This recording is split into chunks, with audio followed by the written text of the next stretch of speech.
This segment is brought to you by JigMasters Jigs. When in doubt, get the jig out. Go to JigMasters.com and use promo code PNF20 and save 20% off your next jig order today. Hello, and welcome back to the Paddle and Fin podcast. This is Adventures with Outdoorwoman, and here's your host, Mrs. Susie Roloff.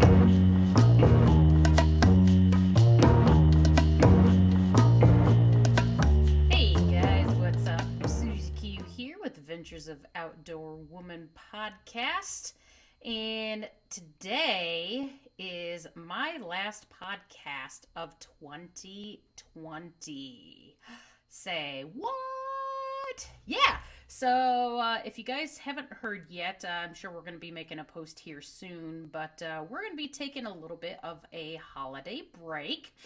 And after the new year, my podcast will start back up. It'll still be every other Saturday. And my first episode of 2021 will be on January 9th. So make sure you guys tune in for that. But yeah, all the other segments, we're taking a holiday break and going to take some time to kind of... spend some time to kind of collect ourselves, spend time with family, and, get everything else done that we need to get done. So, but yeah, in that time, in the meantime, and if you guys are watching right now, you guys can see that I have a totally different scenery that I'm sitting at right now. So I just recently moved all of my fishing items down into the basement of the new house. So yay! The garage project hasn't even gotten started yet, so that might be a little bit more of a delayed thing. But in the meantime, I figure with it being the holidays and everything, it's actually the perfect time to be going through all of your gear and tackle and all that other stuff because of all the different sales that are going on. With one of them, especially my favorite, Tackle Warehouse. So they have their 25 days of savings, which I almost thought that they weren't going to have because I didn't hear or see anything until like 2 days ago when it started. I was like, yay! So, yeah, just kind of give you guys a little bit of a rundown of what I do during this time of year. I kind of touched on this a little bit last year, too. During the winter time, what I do to kind of get my stuff together and clean up and organize and all that other stuff. So I'll actually show you guys a little bit here how I have things set up. So over here, I've got this little kind of what I call like my little terminal tackle bin. And it's just like a little storage bin thing that I got from Menards. And I basically keep excess weights and boxes of hooks and stuff like that in here that I don't really need on a, daily basis type of thing. It's kind of my excess storage. And then, of course, moving over here, I might have a little bit of a problem. Just kidding. No, I need more stuff. Anyway, so I need to definitely go through all of my boxes. Not only to just kind of do a once over, but, it's a really good time to look over everything, especially the hooks. That's kind of a key thing to make sure that you guys are keeping on top of, because if you don't stay on top of it and you have hooks that are rusting, or if the barbs are broke or not even present on there and you don't know and you're going to fish, you might lose the fish of a lifetime. So, keep that in mind as you're going through all of your gear and everything. But what I plan on doing is I'll take everything out of these boxes. I'll give them a good wipe down. I'll inspect all the different baits, make sure that they're, still visibly good. I'll look over the hooks, make sure that they're still in good shape. If not, I'll take note of what size they are and add it to my list of things that I need to order. And yeah, that's kind of the gist of this. And so that includes, not just like my hard baits and whatnot, but also my terminal tackle. So all my hooks, all my little terminal tackle boxes that I have for different things. I've got like jigs over there and chatterbaits. I even still have a lot of the trailers on everything, so you can kind of see down here how I've got some trailers still left on things. And This was actually, as I was bringing stuff in, all of this stuff was still in one of my tote boxes from the last time I went out fishing, which was, I think it was September 24th, if I remember right. So it's been a minute. So yeah, it's been sitting there, but luckily nothing had rusted or anything like that type of thing. So yeah, I'm going to take off all the trailers, make sure all the hooks are really good and everything, and see what I need to order, see what I'm low on stock on, clean all the boxes, and, you know, clean my baits too, because, you know, sometimes, you know, you get kind of busy and caught up at the end of the day, and you're like, oh, I'm just going to throw everything in, and I'll use it next time. That'll kind of clean it off a little bit. Well, at the end of the season, everything needs a really good cleaning as well. And then I'm going to look over my line to see what I'm low on, what I need to order. And then after all that, then I'll actually go through and take all my reels off and everything and inspect those as well. So we're actually going to go to the other side of my table here.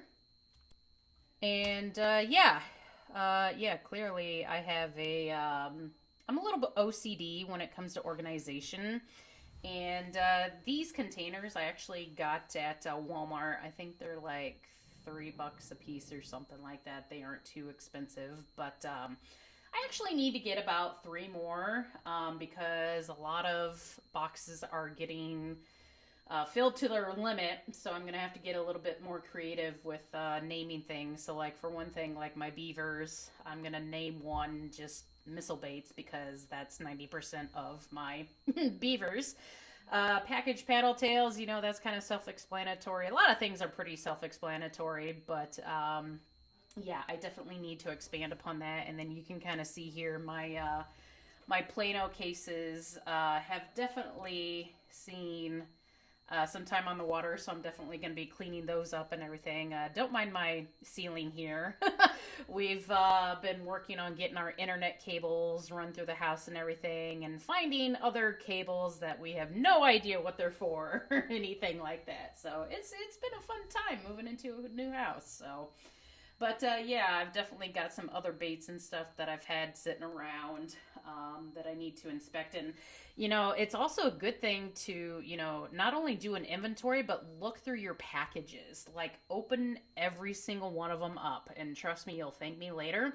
Because, you know, if you don't, and you throw a bag to go fishing with, and then you open up that bag and they're all melted together, or they're all ones that have already been used and can't be used again because they're really torn, or just, you know, whatever it may be, and then you're like, well, I should have looked at that earlier, but I didn't choose the time to do so. So trust me when I say look through every package, see how many are actually in there too. Sometimes I've gotten lazy and thrown packs that only have 1 bait left in them and don't realize it until I go out again. I'm like, oh, why didn't I restock that? So couple other little things to consider as well.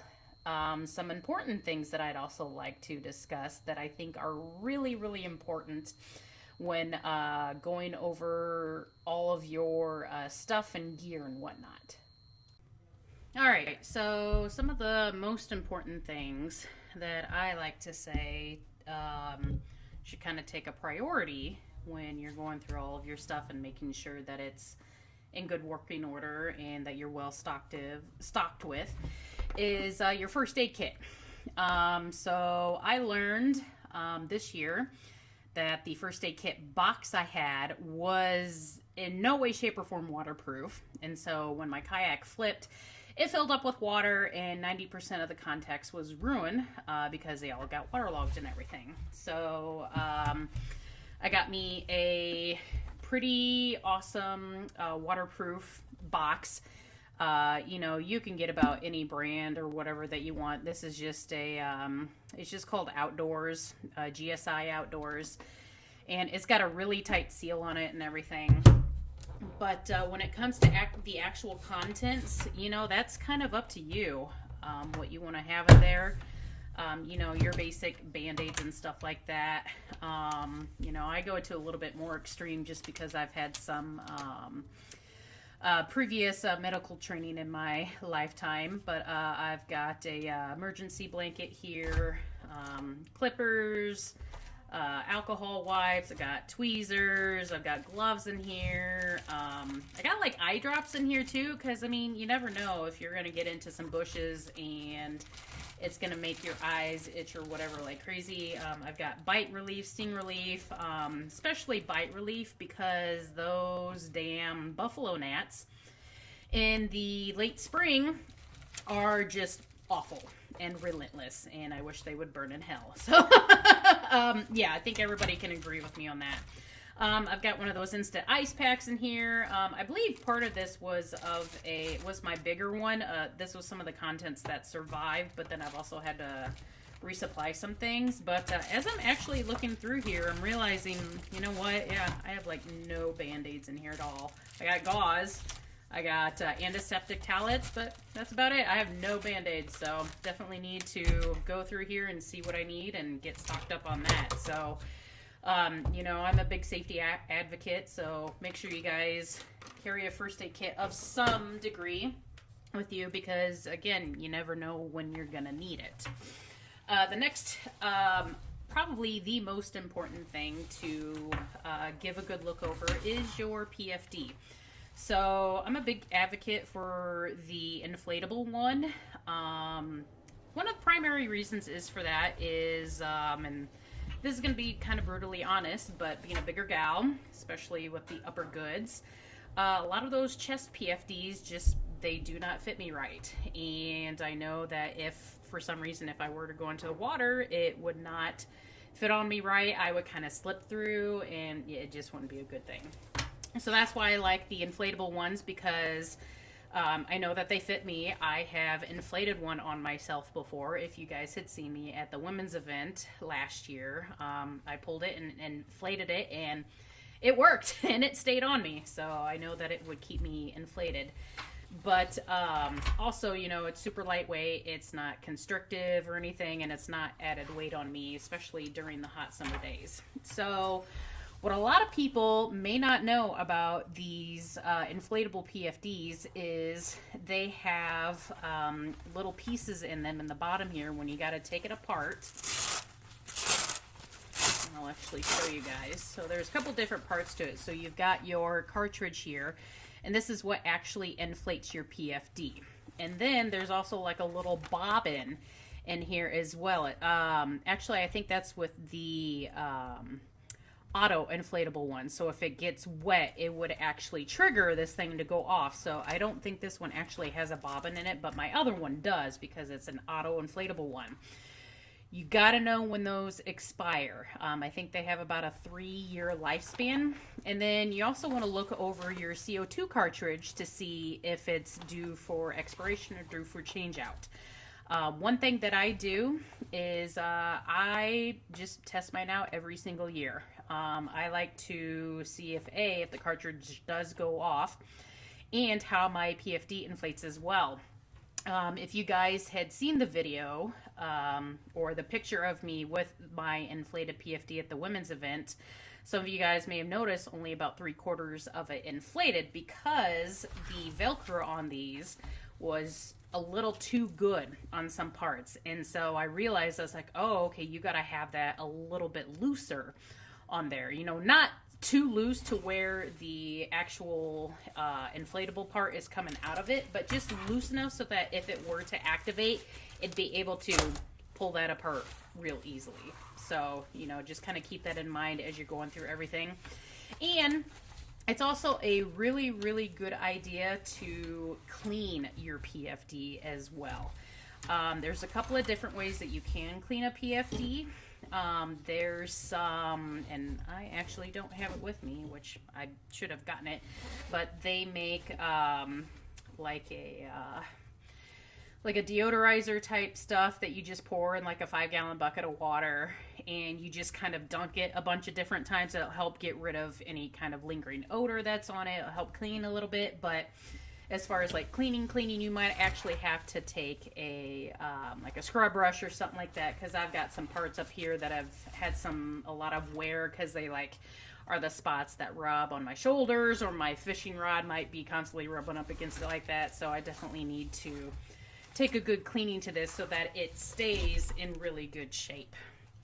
And then the next thing that I've kind of learned over this year as well, especially after flipping, is about twice a year I'm actually going to start doing this, is inspecting your rods if you don't already do so. And so this isn't just like a visual inspection, but more of like a physical inspection as well. So the eyelets on some of your rods can be succumb to a lot of beating, especially if you've got them stored horizontally in your kayak, especially on a Hobie. If you've got 3 or 4 of them in a single holder, they're going to be rubbing up against each other. Even if you do have the rod covers on them, they will sometimes pop out of the covers and still catch on things and whatnot. So what I like to do is I like to just give it a little bit of a wiggle on each eyelet to see if any of them are loose or about ready to break. And when I was inspecting my rods after I'd flipped, I had a rod where I just barely touched the eyelet and it fell right off. And I was like, I'm glad I found that out now, so that way I am not going to use that rod until I get it fixed for now. I mean, you can fish with a broken eyelet. It's not recommended. It does affect, your casting and your reeling on there, but it's always good to give everything a good look over to make sure that it's, not broken, it's not about ready to break.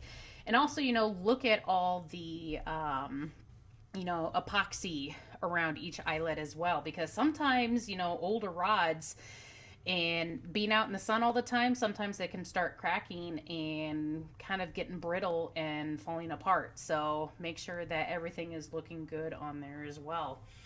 So definitely that's why I have a rod cover usually. So, and I'm not used to being in the basement yet. So I just knocked the ceiling.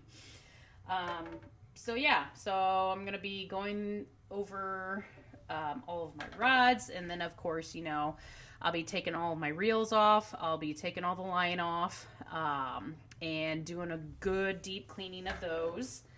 And, get those back into working order. Again, as far as like supplies for cleaning your reels and stuff, it doesn't really matter, which brand you use or anything like that. I think I use Reel Butter for the grease, and like Reel Cleaner is the actual name of the bottle of the cleaner stuff, Q-tips and rubbing alcohol and stuff like that. So, you can use whatever your heart's desire when it comes to that.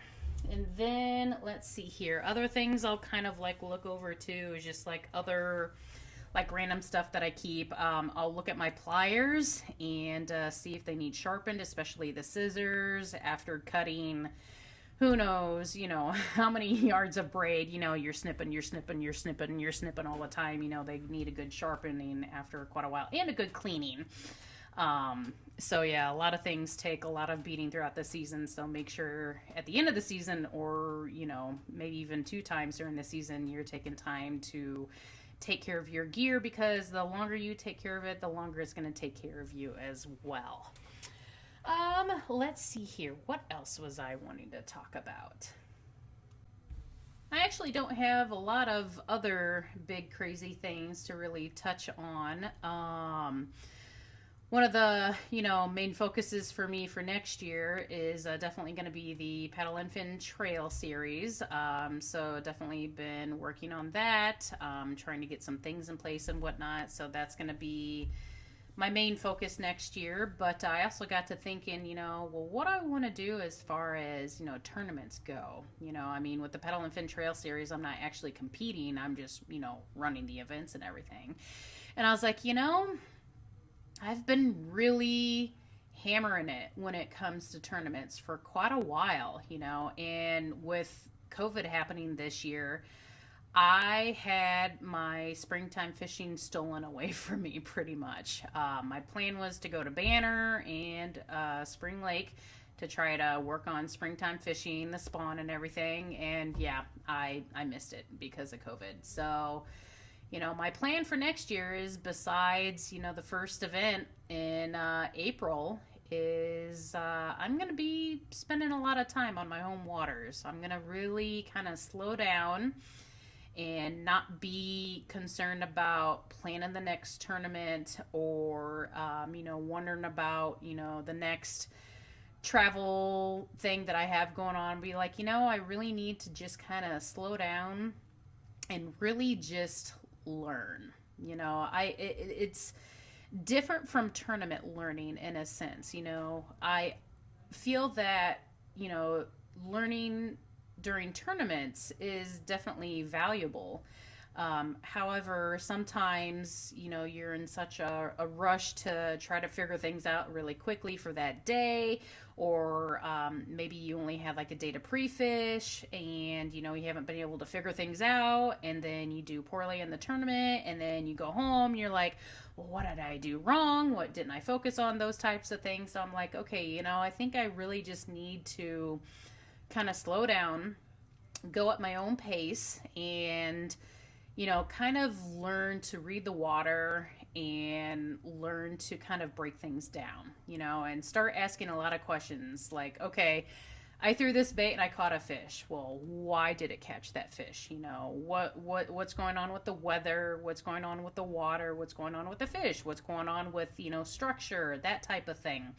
I'm really gonna focus on just learning and learning a lot more. Just because I feel like I've been so rush to catch fish, and I'm just okay. I'm just using my confidence thing, but I feel like I've lost chances to kind of really focus on other techniques that I am very not as confident on. So techniques such as like drop shot or fishing deep.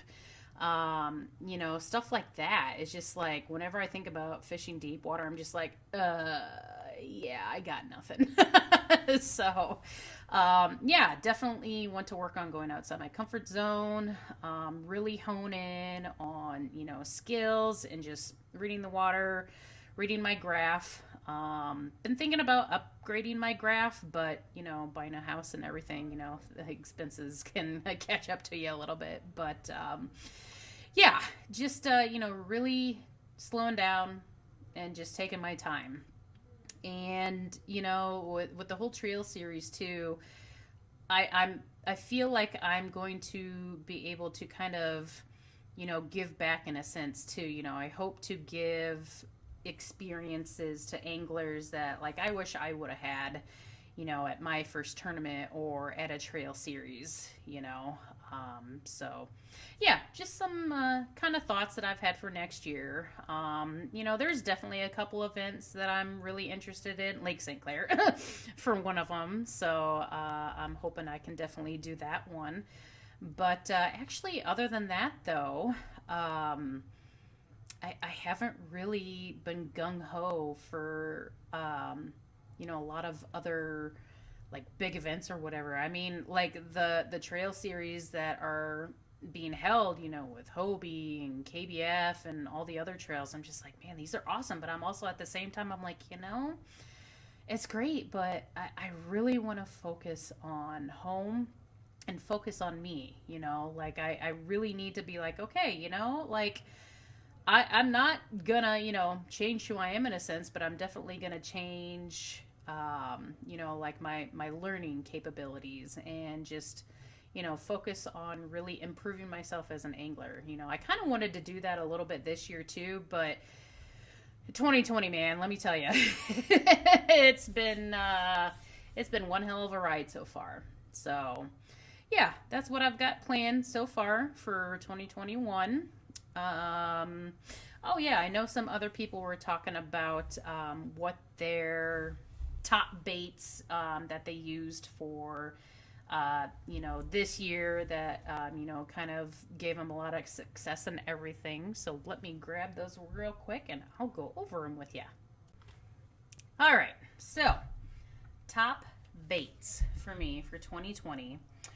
And I've got 4 here. And I was like, do I want to do 5? But I'm sitting here and I'm looking at all my stuff and I'm like, you know, I think I'm just going to do 4 because these 4 were my primary baits for this year. So, not really any particular order. I do have like my top 2, like for sure, and then kind of like my secondaries. So I'm starting with kind of like my bottom secondaries. So first one is definitely gonna be the Wacky Worm. Definite confidence bait. You know, this color, black blue, it's always killer, especially around here at home, and even sometimes in that clear water too. That black blue just, you know, annihilates them. And this is the 5-inch. This is just the regular Yum Wacky Worm. You don't have to go anything crazy with it or whatever. So yeah, that is the first one. And then the second one is, I'll kind of put it together here. So this is kind of like a combo. So it's like a combination of technique and bait in a sense. So you guys all know that Shaky Head has a very special place for me, especially with the KBF National Championship in 2017.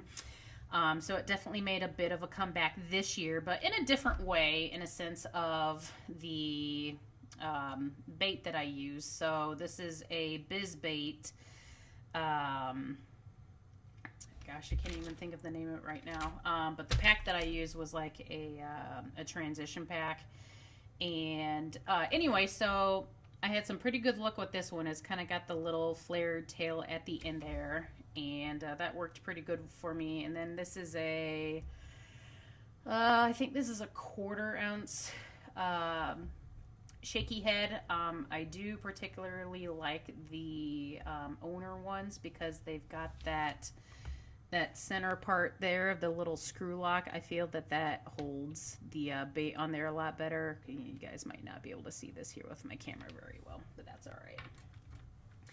And then we're going to come to my top 2 baits. We'll start with number 2. So this is also a combo technique along with a bait. And this one is definitely, I mean, like, I feel like it's a tie between these two, honestly, because these are always my fallback on baits, my go-to baits, that type of thing. So the first one is the technique is going to be a Texas rig. And favorite bait is the Missile Baits D-Bomb, specifically the green pumpkin blue color. This color and Superbug are my top 2 favorite colors. They do pretty awesome everywhere, especially this green pumpkin blue. Like, it really, really did awesome for me this year. So, yeah, like I was saying earlier with my plastics bags, like 90% of one of the boxes is missile baits. Well, over the winter, I'm going to make one of them just simply for missile baits, for specifically the D-bombs, just because I carry about probably 4 bags of that green pumpkin blue color. I carry about 4 bags of the Superbug, and then I've got the Bruiser, I think is the one, Ballistic Bruiser, and then there's like another one that's in there too. And then of course, you know, regular green pumpkin is always good. But coming down to my number 1 bait, and I don't think this is going to surprise many people because this bait is just phenomenal, is the good old jackhammer. This thing has just, it's caught so many fish this year. This is the 1/2 ounce. I kind of go between the 1/2 ounce and the 3/4 ounce. Just kind of depends, you know, where I'm fishing, how deep of water, how deep I want it to go in the water column and everything. But this bait is just solid. This is one of my favorite trailers. I just take a Kitech and I cut the little the paddle off, so that way it's just got that kind of a tail on there. And then my other favorite trailer, this is actually my favorite color right here, is the Bite Delight. I think that's how you say it, Bite Delight. But it's kind of got the chartreuse yellow on the bottom, and it's got like green pumpkin on top. It's got the green blade, and I use the Zaco trailers for that. This combination right here has been killer for me this year, and I caught a lot of smallmouth on Lake Mendota in Wisconsin on this thing. So yeah, this is an awesome bait. And I'm gonna share a little secret with you guys. So the problem with the jackhammers, with the painted blades, especially the green ones, after a few uses, that paint will start chipping off. Go on Amazon and just type in, green nail polish. I mean, of course, you're going to have like every color under the sun pop up, but in particular, this one is called Things I've Seen in Aber Green. It's by OPI. They're a little expensive. I think it's like $9 or $10 for this bottle, but it is nearly identical to the pumpkin green on the jackhammer blades. And then, of course, with the, I don't have one out right now, but the black and blue ones with the black blades, I did the same thing. I went out and just got a black color, black bottle of the OPI nail polish. I think I got them on Amazon. And I just repaint the blades as it comes off. And by golly, this stuff stays on there pretty darn good. So another trick of the trade is, let's say you've had all of the color come off. Take a piece of sandpaper and rub both sides of the blade down, and then that nail polish will stick a lot better on there as well. So definitely some tricks you can do. I'm actually going to experiment with some of the chatterbait blades with the silver ones. I'm going to experiment a little bit with some different colors and see if that produces any interesting results. So yeah, I'll let you guys know what happens with that. So yeah, that's kind of, that in a little bit of a nutshell for you. So it's crazy to believe that it is the end, or will be the end of the year here in another couple weeks. We're going to be having Christmas here in like 2.5 weeks or something like that. It's crazy. But this year has definitely been a ride, but it's been good in odd ways as well. When I stop to think about it, it's like, well, if it wasn't for Rona, we wouldn't have bought a house. So kind of, interesting perspective for you as well. But yeah, so anyway, hope everybody has a wonderful holiday season, a Merry Christmas, a Happy New Year, and yeah, I'll see you guys again on January 9th. Have a good night.